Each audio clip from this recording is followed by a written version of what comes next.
tavakkal qilib 3 ta oilani 24 soatga olib chiqqan edik. Yurtboshimiz aytganlaridek, biz bir xalqmiz, birlashsak vatanmiz. Biz 24 soat ichida 3 ta oila emas, 4 ta oilaga pul yig'dik.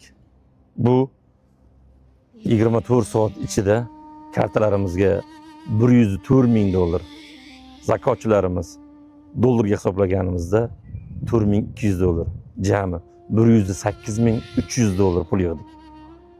Endi videoni oxirigacha ko'ring.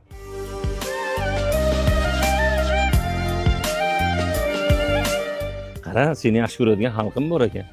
Operatsiyaga qancha ketadi dedingiz? 14 ming, 16 ming dedingiz, a?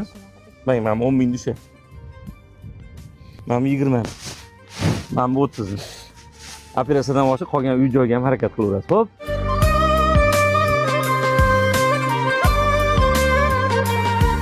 Hamma yordam qilganlardan Alloh rozi bo'lsin. Amin. Sababchi qilganlarni ham bolalaringiz huzurini ko'ring. Hammalaringizga katta rahmat. Bizlarning yuzimiz yorug' bo'lsin, bolam yaxshi bo'lib ketdi. Hammalaringizga kattakon rahmat. Alloh. Xursandmisiz Azizbek? Jonim, tezroq tuzal. Ona qizim, yaxshimisan? Mana dadang oldimda turibdi. Qarang, turmush o'rtog'ingizga beryapman. Mana 10 ming dollar. Mana 20 ming dollar. Mana 30 ming dollar. Xursandmisiz? Rahmat, sog' bo'ling. Dunyo turguncha turing. Xursandmisiz?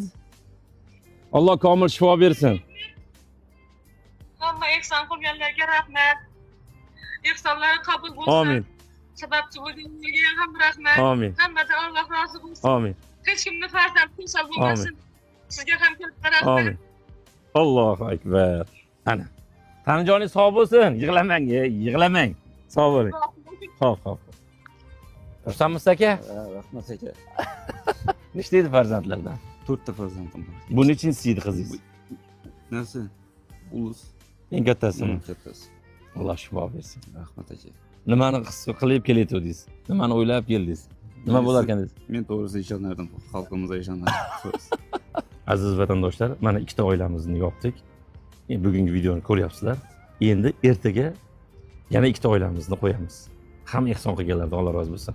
Videoni maksimalli like bosamiz, kommentariyaga hamma ehson qilganlarni duo qilamiz va hammaga yuborib qo'yamiz. Hammanglarni yaxshi ko'ramiz. Ertaga ko'rishguncha. Assalomu alaykum.